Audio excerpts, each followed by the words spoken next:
بسم اللہ الرحمن الرحیم. السلام علیکم. بزم سخن میں سہیل زرار خلش کا آداب قبول کیجیے.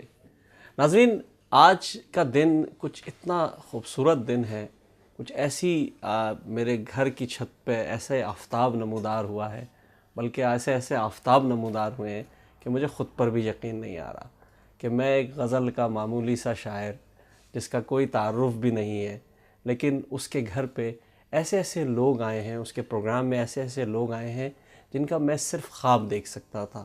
کبھی میرے تصور میں نہیں آیا تھا کہ میں ایسے لوگوں کے ساتھ ایک نشست پر بھی بیٹھ سکوں گا جو اتنی خوبصورت نہ صرف اشعار کہتے ہیں بلکہ اتنی اچھی باتیں کیا کرتے ہیں.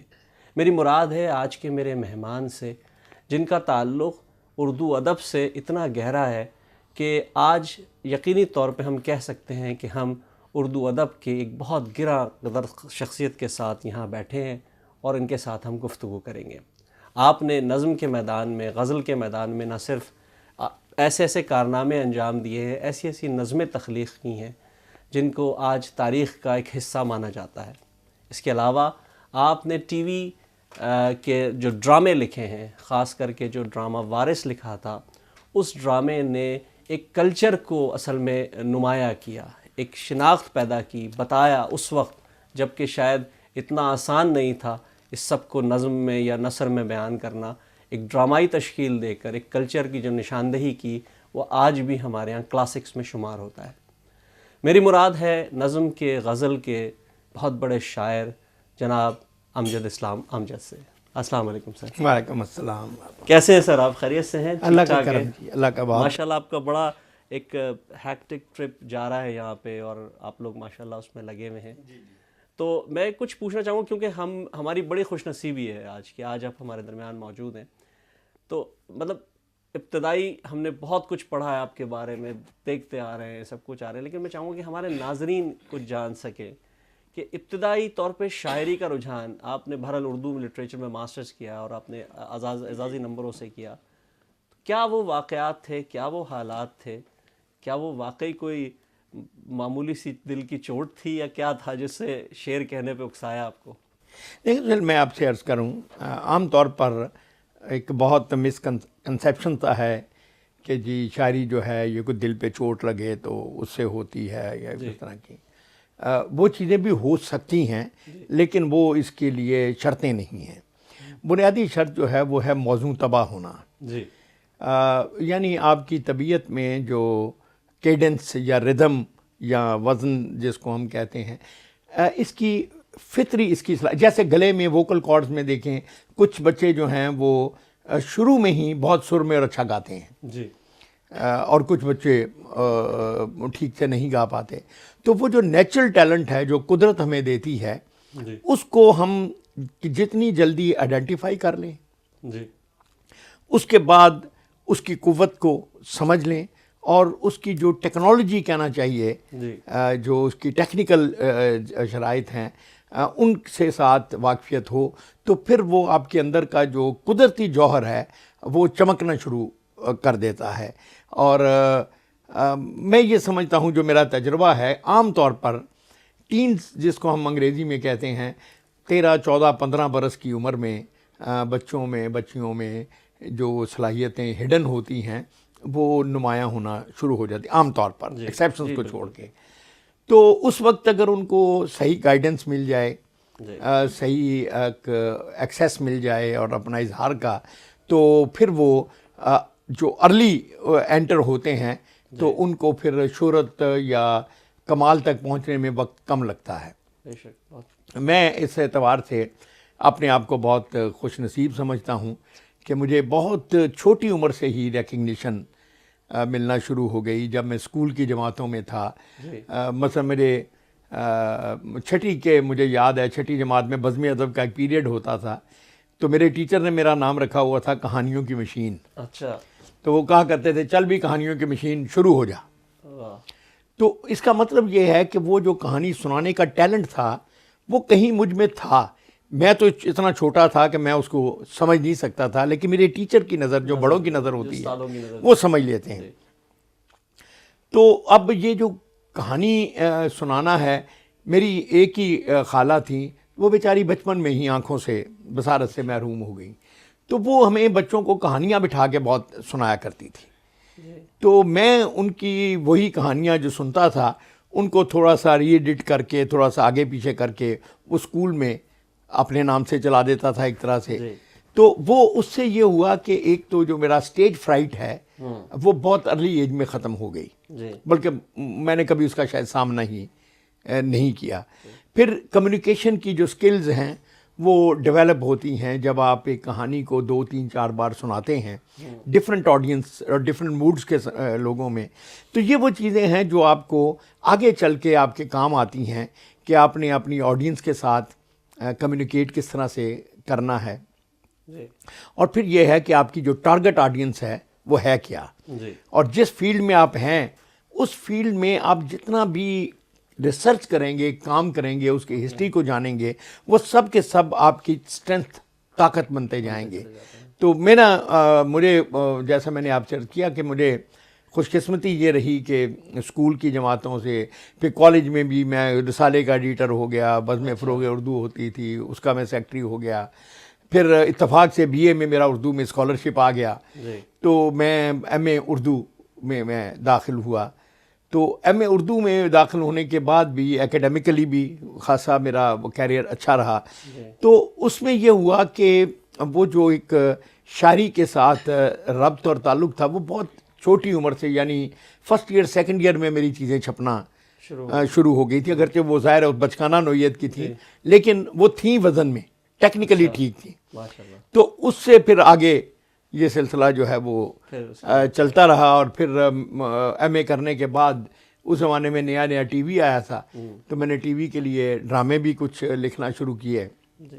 وہ 25-30 برس میں نے ڈرامہ سیریل اور دوسرے ڈرامے بھی لکھے. آپ ٹی وی میں ڈائریکٹر کی حیثیت سے بھی رہے؟ نہیں, وہ اصل میں عام طور پر یہ ہمارے آج کل جو انٹرنیٹ پہ معلومات ہیں نا, یہ بعض اوقات بڑی وہ کیا کہنا چاہیے غیر ذمہ دارانہ بھی ہوتی ہیں. انفیکٹ میں 4 سال ڈپٹی ڈائریکٹر رہا ہوں پنجاب آرٹ کونسل کا. تو اس کو عام طور پر وہ لوگ ٹی وی کا مجھے ڈائریکٹر بنا دیتے ہیں. ٹی وی کے ساتھ میں نے کبھی ملازمت نہیں کی, لیکن رشتہ میرا بہت پرانا ہے, 30-40 سال کا میرا ان سے تعلق ہے. تو پھر لیکن میرا مین فورس جو ہے میں اب بھی سمجھتا ہوں کہ وہ شاید میری شاعری ہی ہے. اچھا, میں سوری آپ سے کیونکہ سوالات میرے پاس کافی ہیں. دیکھیں, جو میں سمجھتا ہوں کہ قلبی وارداتیں جو ہوتی ہیں وہ عموماً غزل کی صورت میں صفحہ کرتاز پہ بکھرتی ہیں. آپ نے غزل لکھی, نظم لکھی یا کہانی لکھی, کیا ہوا تھا وہ؟ نہیں جی, کہانی تو میں نے as a matter of fact لکھی نہیں, بہت ابتدائی زمانے کو چھوڑ کے پھر میں نے ڈراموں میں لکھی ہیں. میں نے افسانہ ناول وغیرہ نہیں لکھا. لیکن عجیب بات ہے کہ میرا جو آغاز ہوا شاعری کا اس میں نظم نے بہت ڈومینیٹ کیا شروع کے حصے میں. بلکہ میری جو پہلی کتاب ہے برزخ, وہ پوری کی پوری نظموں کی ہے, اس میں ایک بھی غزل میں نے نہیں رکھی, حالانکہ اس وقت تک کئی غزلیں میں لکھ چکا تھا. اس کے بعد کی کتابوں میں غزلیں نظمیں دونوں ہیں.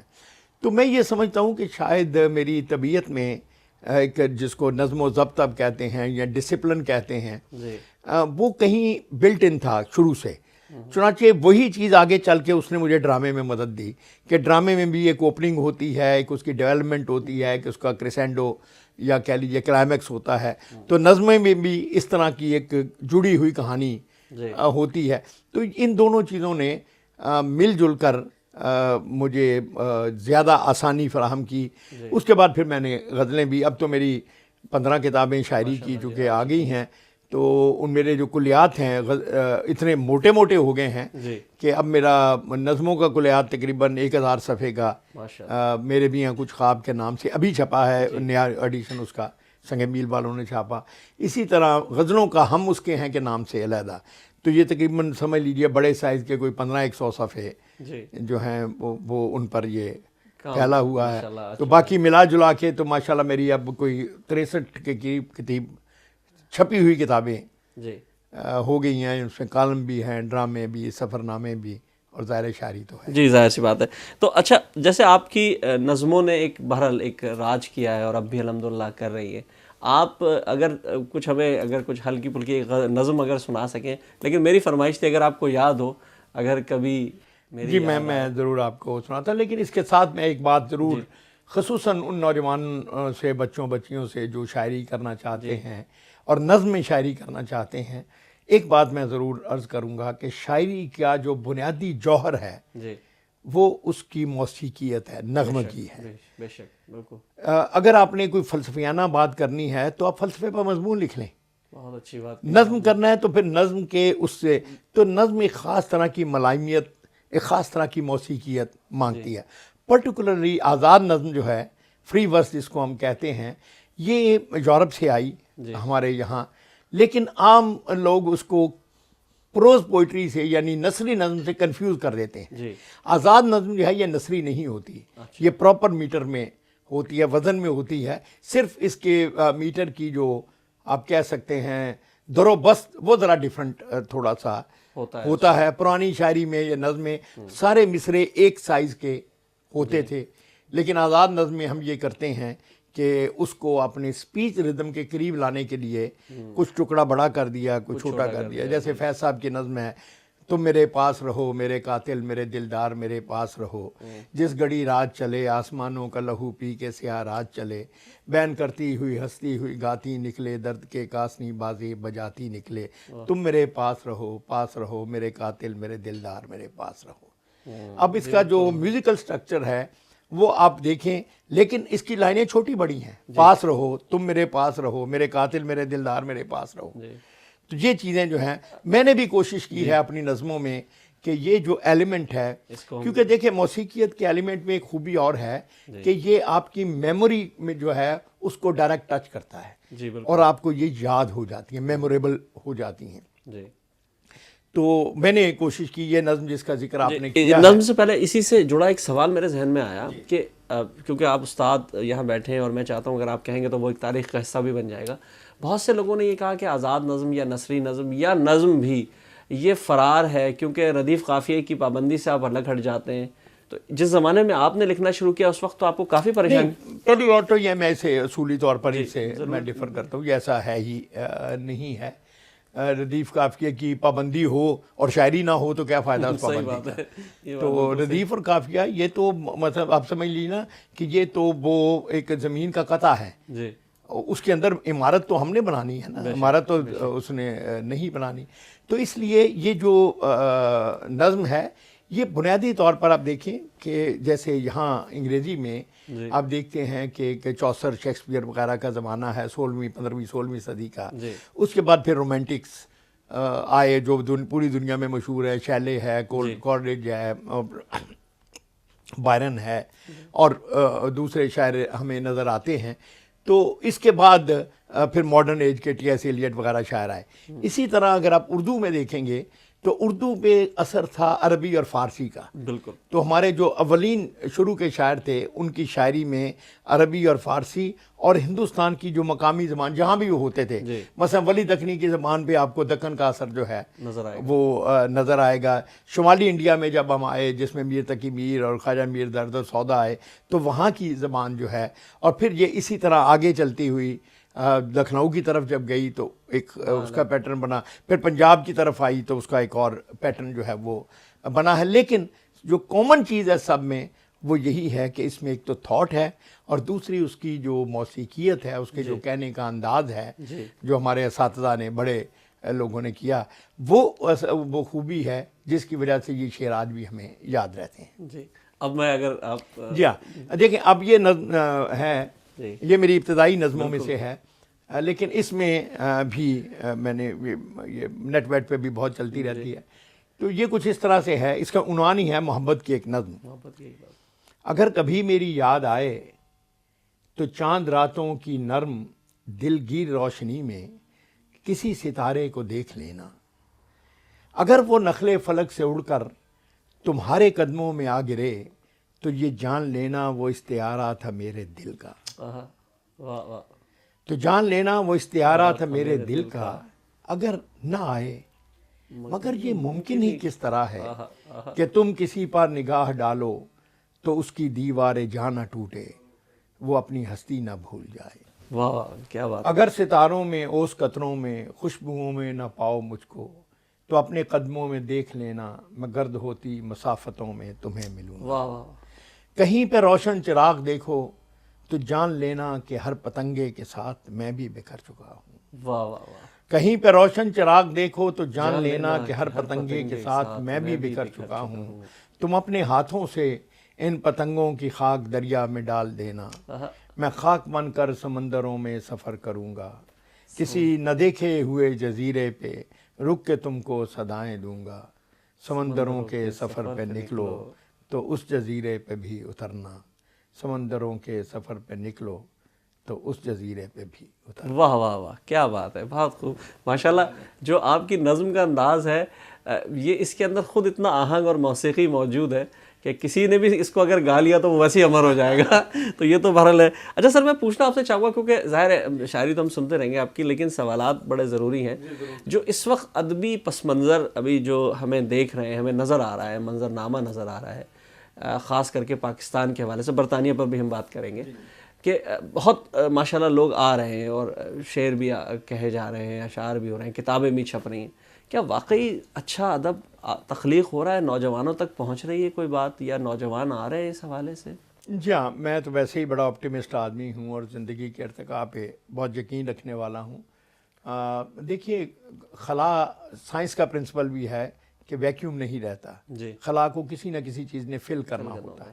اب دیکھنا یہ ہوتا ہے کہ اس خلا کو جو چیز فل کر رہی ہے وہ اس خلا پیدا کرنے والے کے برابر ہے، اس سے کم ہے یا زیادہ ہے. صرف یہ فرق ہوتا ہے. میں یہ سمجھتا ہوں کہ بعض اوقات ایک ہی وقت میں بہت اچھے شاعر یا نثر نگار اکٹھے سامنے آ جاتے ہیں. جی. اس کا امپیکٹ یہ ہوتا ہے کہ ان کے بعد جو آنے والے ہیں ان کو زیادہ ٹائم لگتا ہے اپنے آپ کو اسٹیبلش کرنے میں، اپنا نام بنانے میں. تو اس وقت اردو ادب میرے خیال میں اسی دور سے گزر رہا ہے. لیکن اس کے ساتھ دو ایک چیزیں کمبائن ہو گئی ہیں جو بہت ڈینجرس ہیں، جو بہت خطرناک ہیں. اور وہ یہ ہے کہ اردو کو ایز اے اسپوکن لینگویج تو کوئی پرابلم نہیں، یہ دنیا میں بہت پھیل رہی ہے اور ابھی اور پھیلے گی. اور موسٹ پرابلی آئندہ 10 سال میں یہ دنیا کی سب سے زیادہ بولی جانے والی زبان بن جائے گی. اس وقت بھی چائنیز اور انگلش کے بعد تیسری بڑی زبان اردو ہے. لیکن ایز ایکسپیکٹڈ کہ یہ ممکن ہے 10 سال کے بعد یہ سب سے بڑی بولی جانے والی زبان. لیکن دوسری طرف جو اس کا اسکرپٹ ہے وہ بہت زیادہ خطرے میں ہے. اس کا اسکرپٹ پڑھنے والے لوگ بڑی تیزی سے کم ہو رہے ہیں. بولنے والے بڑھ رہے ہیں، پڑھنے والے کم ہو رہے ہیں. وہی المیہ جو ہندوستان میں ہوا کہ وہاں بھی. اب نتیجہ یہ ہے کہ جب پڑھنے والے کم ہوں گے تو نئی نسل کے جو رائٹر ہیں ان کو کم پڑھنے والے ملیں گے، کم قارئین ملیں گے. تو وہ جو جس کو ہم فیڈ بیک کہتے ہیں وہ ایسے ہی ہے کہ اگر 1000 بندے نے میری کوئی چیز سنی ہے تو ان کی فیڈ بیک سے ہم اندازہ کریں گے. لیکن اگر وہ سنی ہی 100 بندے نے ہے، پڑھی ہی 100 بندے نے ہے، تو پھر 100 میں سے ہی مجھے واپس آئے گا نا جواب. تو یہ چیز جو ہے یہ کہ ہمارے یہاں یہ انگلش میڈیم کا جو ہوکا پڑا ہے انڈیا میں، اور انڈیا میں تو پھر بھی سمجھ آتی ہے کہ وہاں 26 زبانیں ہیں. انہوں نے مجبوراً یہ کیا کہ انہوں نے انگلش کو ایک کمیونیکیشن کی سرکاری زبان بنا لیا. لیکن ہمیں پاکستان میں ایسا نہیں کرنا چاہیے تھا. بدقسمتی سے ایسا ہو گیا اور اب یہ عالم ہے کہ یہ جو انگلش میڈیم سکولوں کا ایک سیلاب آیا ہے اس میں کوئی 25-30% ہمارے بچے جو ہیں وہ اردو اسکرپٹ سے دور ہوتے جا رہے ہیں. ان کو اسکولوں میں نہیں پڑھائی جاتی، گھروں میں ان کے ساتھ ماں باپ نہیں بولتے. نتیجہ یہ ہوگا کہ جب یہ بچے آئندہ 15 سال میں بڑے ہوں گے تو اس وقت جو رائٹرز ہوں گے ان کی جو کلائنٹیل ہے وہ بہت محدود ہو جائے گی. 25-30% تو نکل ہی جائیں گے نا. اور مزے کی بات ہے یہی لوگ جو ہیں یہ اوپینین میکر ہیں، یہی لوگ کتابیں خریدتے ہیں، کتابیں خریدنے کی پرچیزنگ پاور رکھتے ہیں. تو یہ لوگ جب بیچ میں سے نکلیں گے تو پھر ایک ویکیوم جو ہے وہ پیدا ہوگا. کس کو اس کا مطلب مورد الزام ٹھہرائیں گے؟ دیکھیں جی، 2 باتیں ہیں. ایک تو تاریخ کے ساتھ آپ لڑ نہیں سکتے، ٹیکنالوجی کے ساتھ آپ لڑ نہیں سکتے. تاریخ اور ٹیکنالوجی کے کچھ اپنے فیصلے ہوتے ہیں، لیکن جو عقل مند قومیں ہیں وہ ان فیصلوں کے ساتھ زندہ رہنا سیکھتی ہیں. جو دباؤ پڑتا ہے ٹیکنالوجی کا اور تاریخ کا اس کے ساتھ چینلائز کرتی ہیں. ہم لوگوں نے شاید اس بات کو، ہماری حکومتوں نے نہیں سمجھا، ہمارے جو تعلیم کے نگران ہیں انہوں نے نہیں سمجھا، ہمارے جو کریکلم بنانے والے ہیں انہوں نے اس معاملے کو نہیں سمجھا، ہمارے سوشیولوجسٹ جو ہیں انہوں نے اس معاملے کو نہیں سمجھا کہ یہ سچویشن کو کیسے ہینڈل کیا جائے. میرا اب بھی یہ خیال ہے کہ اگر ہم پاکستان میں اردو اور اردو کے ساتھ ساتھ تمام پاکستانی زبانیں بالکل جو مادری زبانیں ہیں ان کو اہمیت دیں اور ان کو کسی نہ کسی طرح ایجوکیشن میں ریوارڈ کا حصہ بنائیں. بے شک. دیکھیں اب عالم ہوتا یہ ہے کہ اگر بچے کو پتا ہو کہ میں نے فلاں فلاں مضمون میں پاس ہونا ہے تب میری پروموشن ہوگی تو اس مضمون میں وہ محنت کرے گا. لیکن اگر آپ ایک مضمون آپشنل رکھ دیں گے اور اس کے نمبر بھی کاؤنٹ نہیں کریں گے, اس کی گریڈنگ بھی نہیں ہوگی, تو ظاہر ہے کہ آج کا بچہ جو ہے وہ تو ایک تو یہ چاہیے کہ اس کو امپورٹنس دی جائے, اچھا جدید لٹریچر اس کو پڑھایا جائے اور اپنی تاریخ اور ادب کی تاریخ کے حوالے سے بیسک معلومات ان میں, یعنی ہمارا کام جو ہے تعلیم کا کام جو ہے وہ اصل میں دروازہ کھولنا ہوتا ہے. جی. تعلیم جو ہے وہ آگے جو ہے آگے بندہ خود کرتا ہے. جی. جو ہمارا نظام تعلیم ہے وہ اصل میں دروازہ کھولتا ہے ہمارے, تو وہ ہم دروازہ جو ہے وہ پراپرلی شاید نہیں کھول پا رہے. اگر ہم اس کو ٹھیک طرح سے کر لیں گے, میرا خیال ہے کہ یہ چیزیں ڈیمیج کچھ نہ کچھ تو ہوگا اور ساری دنیا میں ہوتا ہے. دنیا میں کئی زبانیں آپ کو پتہ ہے, اب یو این کی ایک ریسرچ آئی ہے کہ آئندہ 50 سال میں دنیا کی تقریباً 92% زبانیں ختم ہو جائیں گی. اس سے آپ اندازہ کر رہے ہیں کہ زبانوں کو کتنا بڑا اپنی جنگ لڑنی ہے, کتنا بڑا ہے. تو اس لیے ہمیں بھی یہ سوچنا چاہیے کہ ہم اپنی زبان کو بچانے کے لیے کریں. اچھا ماشاءاللہ سر, اب برطانیہ تقریباً 35 سال سے آ رہے ہیں اور ایک بہت بڑا کنٹریبیوشن ہے. آپ اس دفعہ بھی جو آپ ایک بڑی خدمت خلق کے کام کے سلسلے میں آئے ہوئے ہیں. یہاں وہ لوگ آئے جو بہرحال اپنا ملک چھوڑ کے, زبان چھوڑ کے, تہذیب چھوڑ کے یہاں آئے اور انہوں نے اس کو یہاں دوبارہ استوار کرنے کی کوشش کی, بنانے کی کوشش کی. کیا سمجھتے ہیں 35 سال میں آپ کے کچھ کامیابی ہے یہاں نظر آ رہی ہے, یہاں لوگ لگے ہوئے ہیں بیچارے؟ چیزیں بہت بہتر ہو رہی ہیں جی. میں بہت دنیا میں مجھے موقع ملا ہے گھومنے کا, اور خاص طور پہ ایسی جگہ جہاں پاکستانیوں کی اور اردو بولنے اور سمجھنے والوں کی اکثریت ہے. جیسے انگلستان میں آپ دیکھیں, لندن میں ہم اس وقت بیٹھے ہیں, لیکن Birmingham, Manchester, Bradford, Glasgow میں بہت یعنی ہمارا والیوم جو ہے آبادی کا ہے. اسی طرح امریکہ میں آپ دیکھیں گے کہ نیو یارک میں, شکاگو میں, ہیوسٹن میں, ادھر ڈیلس میں, اور پھر آگے ایل اے میں. تو یہ ایسی جگہیں ہیں جہاں 2-3 لاکھ پاکستانی جو ہیں, بعض جگہوں پہ اس سے بھی زیادہ ہے. اسی طرح کینیڈا میں جو ہے. تو ان جگہوں پر اردو کی صورتحال جو ہے اب پہلے کی نسبت بہت بہتر ہو رہی ہے. میں دیکھتا ہوں کہ اب جہاں اسکولوں کے نظام میں بھی لوگ کر رہے ہیں کوشش کہ آپشنل لینگویج کے طور پہ بچوں کو پڑھائیں. کچھ جو نئی نسلیں جہاں پیدا ہو رہی ہیں ان میں بھی یہ شوق جو ہے وہ بڑھ رہا ہے. ضرورت صرف یہی ہے کہ ان کو تھوڑا سا گائیڈ کیا جائے اور انکریج کیا جائے, تو میرا خیال ہے چیزیں بہتر ہو رہی ہیں میرے خیال میں. جی سر, ہم چاہیں گے کہ اب ہمارے ناظرین کے لیے, کیونکہ اب یہ پروگرام جو ہے پورے یورپ میں جاتا ہے اور سیٹلائٹ کے ذریعے, ویب سائٹ کے ذریعے ساری دنیا میں جاتا ہے, تو کچھ جو آپ کی جو چیدہ چیزیں تھیں اگر آپ ہمیں وہ پیش کریں. جیسے آپ نے کتنی خوبصورت نظم ہمیں سنائی, لیکن ہم چاہیں گے کہ اگر کوئی غزل کی طرف اگر آپ کچھ ہمیں سنائیں, اور ایک نظم ہم اور سننا چاہیں گے آپ سے. اچھا جی, چلیے میں ضرور آپ کو سنا دیتا ہوں ایک غزل جو آج کل بہت جی ان رہتی ہے, کیونکہ وہ نصرت فتح علی خان نے بھی گایا, غلام علی نے بھی. تو آج کل ہمارے تو یہ ہے نا کہ گائیکی بھی چیزوں کو آگے لے جاتی ہے. تو یہ کچھ اس طرح سے ہے کہ کہاں آ کے رکنے تھے راستے, کہاں موڑ تھا اسے بھول جا. واہ واہ واہ. کہاں آ کے رکنے تھے راستے, کہاں موڑ تھا اسے بھول جا. وہ جو مل گیا اسے یاد رکھ, جو نہیں ملا اسے بھول جا. جو نہیں ملا اسے بھول جا. میں تو گم تھا تیرے ہی دھیان میں, تیری آس تیرے گمان میں. میں تو گم تھا تیرے ہی دھیان میں, تیری آس تیرے گمان میں. صبا کہہ گئی میرے کان میں, میرے ساتھ آ اسے بھول جا. واہ واہ واہ. صبا کہہ گئی میرے کان میں, میرے ساتھ آ اسے بھول جا. نہ وہ آنکھ ہی تیری آنکھ تھی, نہ وہ خواب ہی تیرا خواب تھا. واہ واہ واہ. نہ وہ آنکھ ہی تیری آنکھ تھی, نہ وہ خواب ہی تیرا خواب تھا. دل منتظر تو یہ کس لیے تیرا جاگنا اسے بھول جا. واہ. دل منتظر تو یہ کس لیے تیرا جاگنا اسے بھول جا. کسی آنکھ میں نہیں اشک غم, تیرے بعد کچھ بھی نہیں ہے کم.